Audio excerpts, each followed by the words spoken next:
रांची नाम के गांव में एक मटन शॉप हुआ करता था। उसके मालिक का नाम था बग्गा। उसके पत्नी का नाम था माली। वो पेटसू थी। एक दिन वो अस्पताल में एक लड़के को जन्म दी। लड़के के हाथ पर एक तिल था। वो देखकर आहा, देखा जैसे आपके हाथ पर तिल है, इसके हाथ पर भी हूबहू एक तिल है। इसका नाम क्या रखें? बग्गा: वो भगवान इतने समय के बाद हमें बेटा दिया है, इसलिए उनका नाम ही रखेंगे। इसका नाम होगा भगवान। यूं कहा। उस रात एक बंदर अस्पताल में कूद आया। वहाँ मौजूद केले खाया। फिर वो उस लड़के को लेकर जा ही रहा था कि माली जाकर मेरा बेटा, मेरा बेटा यूं पुकारने लगी। फिर वो सुनकर वहाँ मौजूद लोग पीछा करने पर भी वो बंदर हाथ नहीं आया और भाग निकला। वो बंदर उस लड़के को जंगल में छोड़कर चले गया।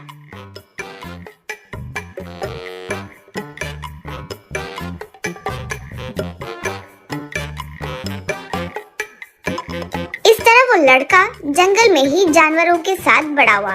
एक जंगली की तरह बन गया था। पेड़ के डालियों को पकड़कर झूलते हुए यूं चिल्लाना, उनका शिकार करके उन्हें एक मटकी में पकाकर खाना, ये सब करने लगा।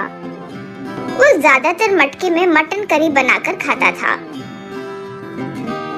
अब बग्गा माली बूढ़े हो गए। उनके मटन की दुकान ऑटो मटन स्टॉल में बदल गया था। उसमें चलते हुए दोनों मटन बेचने लगे। माली: क्या है ये मुश्किलें?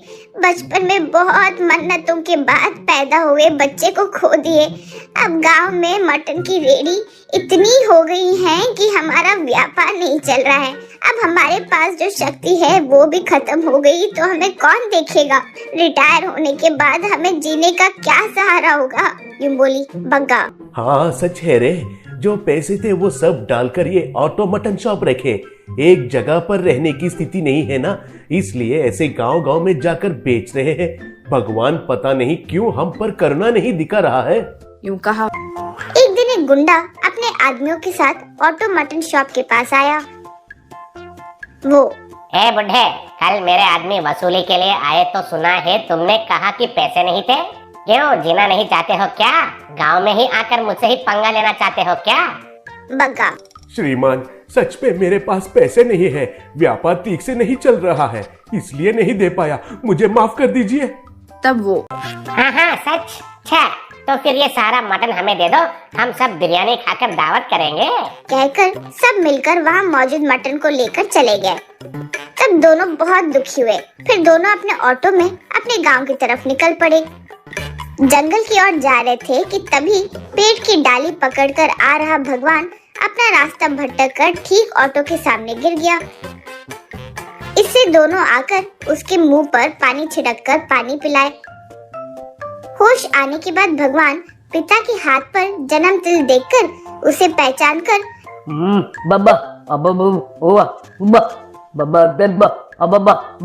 कहने लगा। उन्हें कुछ समझ नहीं आ रहा था। फिर वो अपने हाथ पर जन्म निशान दिखाते हुए यूं कुछ कह रहा था कि तब माली: बेटा भगवान, तुम हो क्या? ओ जी, ये हमारा भगवान है जी। जंगल में बड़ा होकर ऐसे जंगली हो गया है। उसके हाथ पर तिल है, देखो बेटा, कहकर गले लगाकर रोने लगी। तो बग्गा के आंखों में भी आंसू आने लगे। बग्गा: हे भगवान, अब आपको हम पर दया आ ही गई। हमारा बेटा हमें लौटा दिया। बेटा चलो घर चलते हैं। यूं कहा। भगवान खुशी से फिर उसे घर लाकर सब सिखाने लगे। कपड़े बदल दिए, पढ़ाई करवाए। आखिरकार वो मामूली इंसान में बदल गया। अब भगवान सबकी तरह अच्छे से बात भी करने लगा। एक दिन गुंडा अपने आदमियों के साथ आकर पैसे देने के लिए उसे डराने लगा। बस भगवान उसे और उसके आदमियों को खूब मारने लगा। वे सब डरकर भागने लगे। वो: माँ, पिताजी, अब से हम अपने ऑटो के पास ही मटन बेचते हुए हंडी मटन करी बनाकर बेचते हैं। हंडी में मटन करी कैसे बनाना है मुझे अच्छे से पता है। हंडी में बना खाना सेहत के लिए बहुत अच्छा है। इसे जरूर लोग पसंद करेंगे। इसे हम अच्छे से कमाएंगे और हमारे सारे परेशानियां दूर हो जाएंगे। यूं कहा। फिर वो हांडी में मटन करी बनाने लगा। दूसरी तरफ बग्गा मटन बेचता था। तो माली पराठा रोटी बना रही थी। लोग आकर उस हांडी मटन करी को रोटी के साथ खाकर खुश होने लगे। ऐसे कुछ ही दिनों में उनका हांडी मटन करी का नाम मशहूर हो गया था। फिर वे घर कार सब खरीद कर हांडी मटन बिरयानी बेचते हुए खुशी से रहने लगे।